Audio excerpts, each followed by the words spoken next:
It was about 8 years ago when our now freshman daughter Katie was in first grade.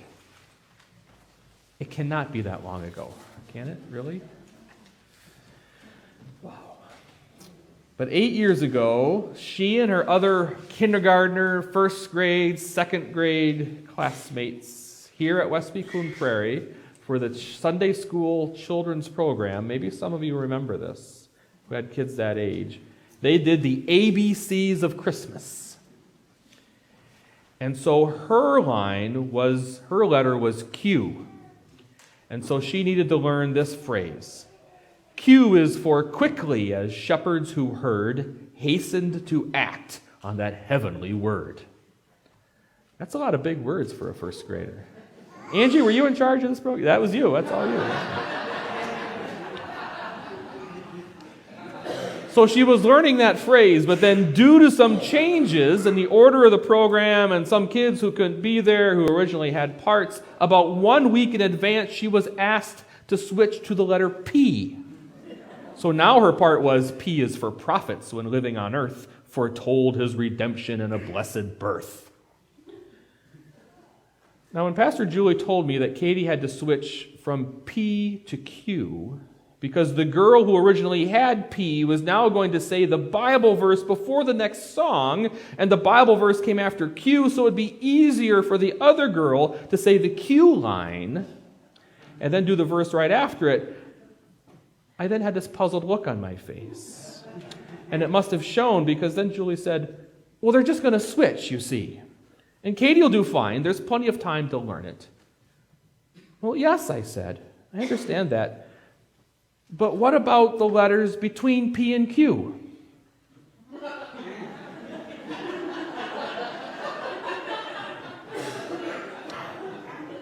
So the three of them stood there, gave me a moment, and I had this puzzled look on my face, and I didn't get it.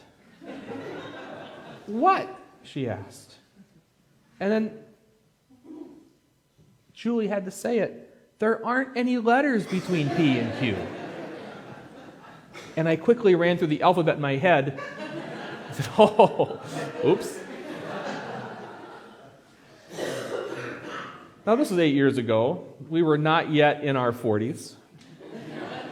And since we weren't allowed senior moments in our household at this time, for quite a while we had then PQ moments in our household when we would miss something that was just completely obvious. Now, this is something we laugh about now, but it was embarrassing at the time. Thank heavens grace abounds in our household, especially with me living in it, because they must show it to me. Unfortunately, though, of course, grace is not something, it is something that is hard to find in our day-to-day life, right?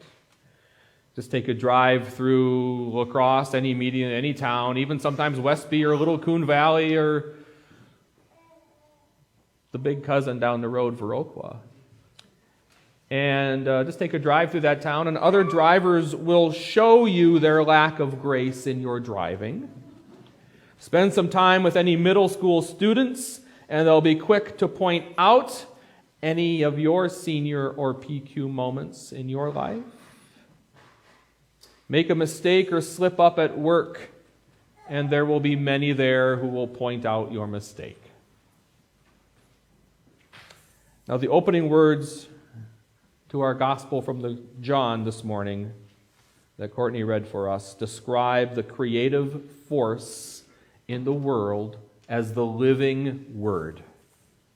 This living Word through which all things came into being, and John describes in beautiful words and poetic form how this Word coming into being was the life and the light of all people, and how this Word and light overshadowed all darkness. This Word, this living Word, became flesh and lived among us, and we have seen His glory full of grace and truth, John writes. And there is that word again, grace. But then this poet does something really surprising. In the next couple of sentences, he does use grace 2 more times, but never again throughout the entire Gospel of John, never again, does the word grace ever appear. Instead of describing grace and talk about it, he shows us how Jesus lives grace and makes it real in all of his living. Through his first miracle at the wedding of Cana, through his conversation with Nicodemus, in which he gives the promise of everlasting life in John 3:16, through his tender care shown for the Samaritan woman to the well, to feeding the 5,000 people who are hungry, from healing the blind man to raising Lazarus from the dead, washing the disciples' feet to the resurrection at Easter. All of these stories are written down and shared, and the word grace is never used, but it is always shown.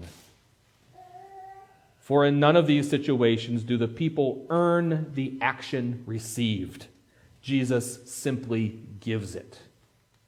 He does grace to them, and it is made real in their lives. I mean, imagine this. Your spouse says to you, "I love you." But instead of answering, "I love you too," you go on rather to describe all the characteristics of love and of your love for your partner, but you never actually say the words, "I love you." Don't do that. Right? That's not what love is. And that's not what grace is either. But sometimes we do that with grace. We talk about it, we describe it, we point out others who have it and those who don't. And often it's hard for us to show it and to do it to others, and sometimes quite impossible for us to show it and do it to ourselves. But today on Christmas Day, we have this beautiful story from Luke chapter 2, which describes grace becoming incarnate in our midst, becoming flesh, and the majesty of God revealed in the Christ child in our midst. And it is as real as you were when you were brought forth from your mother's womb. This Word made flesh, full of grace and truth, ready to show up and proclaim and do grace to us all. But grace, of course, is not always easy, and it is not something that is often instinctual to us. Grace is sometimes like a baby, like life. It's messy. And we don't want to do it with each other. We don't want to give grace to each other because it is easier to see downfalls and pitfalls and where people don't do what they're supposed to do. It's easier to point that out and to hold back.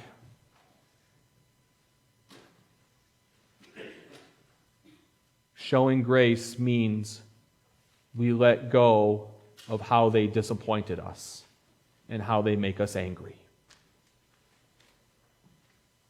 But the living Word, this Christ child, the majesty of God in our midst,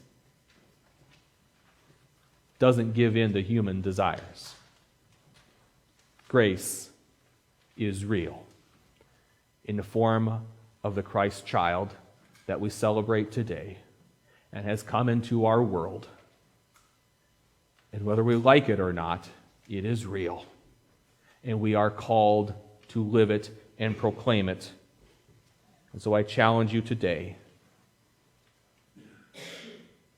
to reflect on these two gospel passages and to let grace be revealed in your life again, both in how you show it and how you receive it.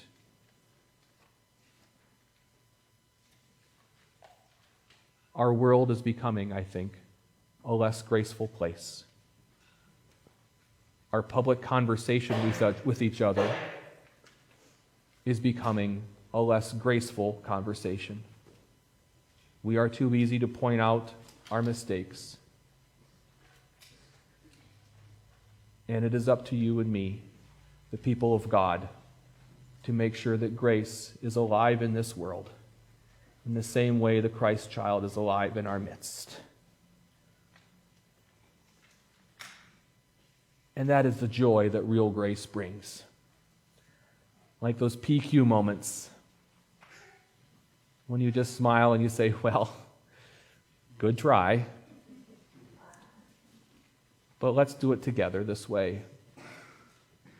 And let's do it with grace and love and peace. For the reality of grace is joy.